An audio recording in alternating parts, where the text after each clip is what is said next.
Hey there, writers. It feels like a very long time since I've spoken to a camera.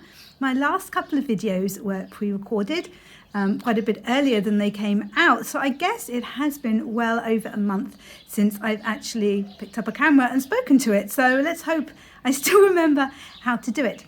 I filmed a video recently about my writing goals for 2025. And obviously that was done before the beginning of 2025. And I kind of wanted to give a little update as to what I've been doing.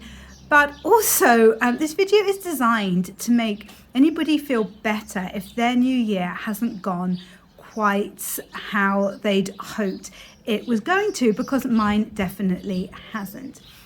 It has not been an easy start to the year at all. On the plus side, we had a lovely, lovely Christmas. It was wonderful to have all my boys back home. The ones who've gone off to university were back home for a few weeks, which was wonderful. And we had friends to stay over New Year, which was lovely. But I think as much fun as it was, I think it was so busy with kind of visiting people, having visitors and doing all the Christmas preparations and stuff like that, that I didn't get to relax as much as I usually would over Christmas. And I don't think I'd quite realised how important that is for me when it comes to going into the new year. Usually at Christmas, I take most of December off. And the whole Christmas period is very, very relaxed. And Christmas itself was quite relaxed, but there's the usual Christmas stuff. And also, because we live in Wales and the public transport is horrific, our sons go to university in Wales at different universities. So we needed to go and pick them up, because otherwise it just takes a ridiculously long time for them to get back and drop them back. So that was basically 4 days taken up, at least kind of 4 hours, if you like, of the days taken up with dropping off and picking up, which we were more than happy to do because it was wonderful to have them here and, to help them get back and stuff like that. But it kind of took quite a lot out of the days that would normally be relaxing days, if you like. Also, I messed up a bit before Christmas. Rather than spending December like I usually would, like properly preparing for Christmas, I got a bit overexcited doing sorting and things. So I think it was about the 15th of December and we didn't have a Christmas tree still, and we had hundreds of books all over our sitting room floor, sorting out DVDs, sorting out CDs, everything. I was doing like a full there's too much stuff meltdown. And so by the time we kind of got that sorted out and we got the tree and things like that, it was just later than usual, and I hadn't done as much shopping as usual. I hadn't done wrapping, blah, blah, blah, blah, blah. It was fine. It came together. My boys were amazing, doing the wrapping and the decorating and being all full of festive fare and everything. And I'm rambling. My point being is that I didn't have as much time off during December as I usually would. So then we had lovely friends staying over New Year's Eve and they left New Year's Day. And then kind of the 2nd of January is the day when I take down the Christmas tree and the decorations, get the house back to normal, pack everything up and things like that. So that got done. But then I just didn't seem ready to go back to work like I usually would. Usually at the beginning of January, I've had a lovely time, but I'm like champing at the bit to get back to work. And I did want to revisit my manuscript. So during NaNoWriMo, I wrote the first draft of, it's going to be the first in a series of romances set in a little Welsh seaside town.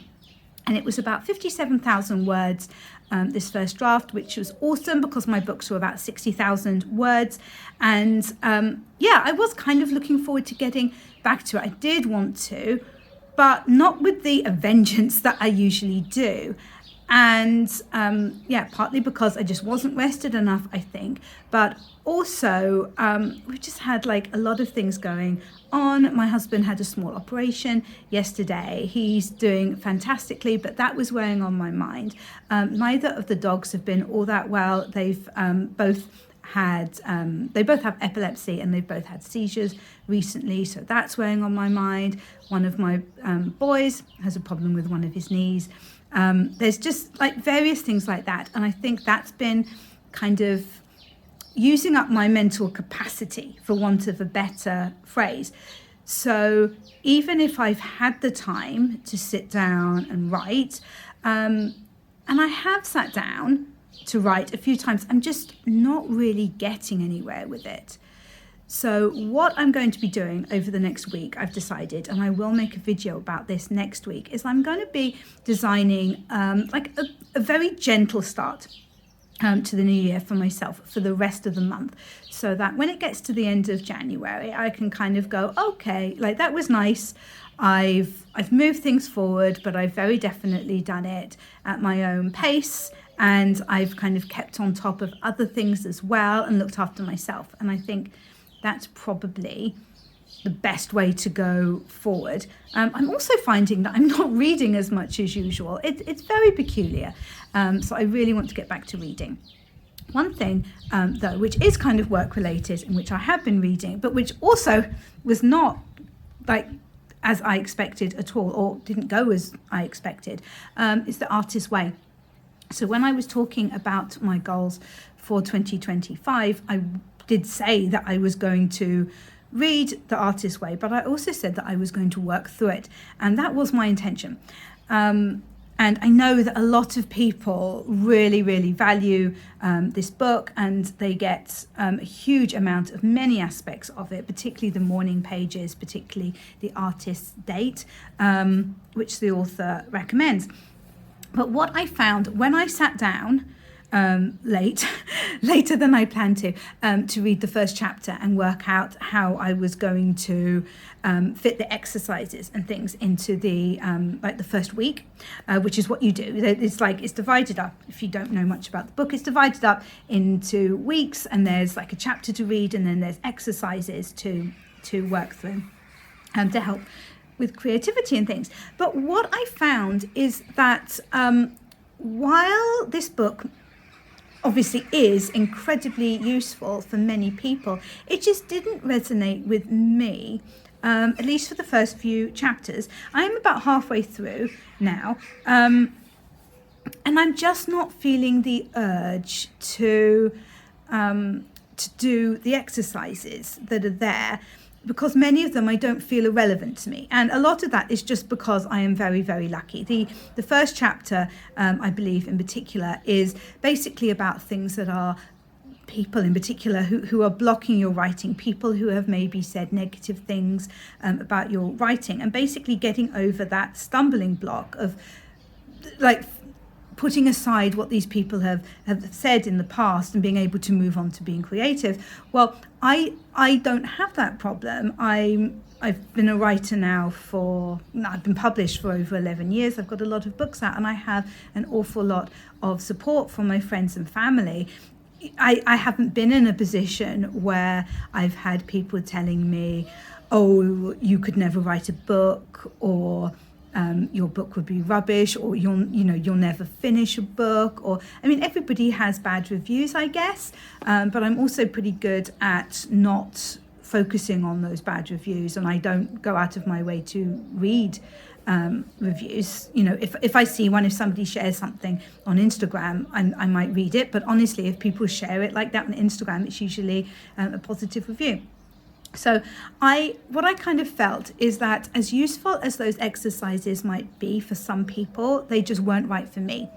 And so reading this book is going to be very useful in terms of my teaching, because I teach creative writing, and being able to help other writers who might be struggling with some of the things that the author's talking about.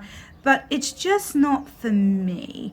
The whole kind of style of the book like I say, I imagine it can be very useful for many people. It's just not for me. So I will read through it, and I will take stuff from it in terms of helping other writers.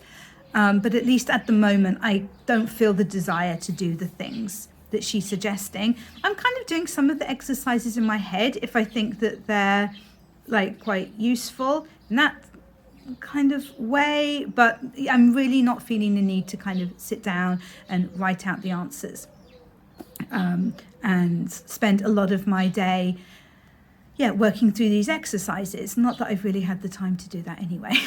So so basically my plan, tomorrow I'm going to be teaching, and then after that I want to sit down and I want to make this gentle plan for the rest of the month, so that I am feeling that I'm moving things forward more, because I am a little frustrated.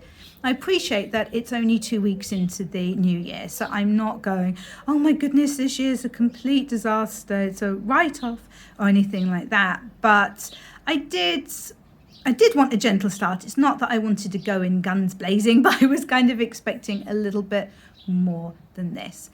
But we have to be kind to ourselves. I do have to accept that we have been thrown some curveballs in the first couple of weeks of this year, some that we were expecting. There's some kind of other stuff as well that we weren't expecting, and that's going to need to be dealt with over the next few months, and it's just going to have to be taken into consideration.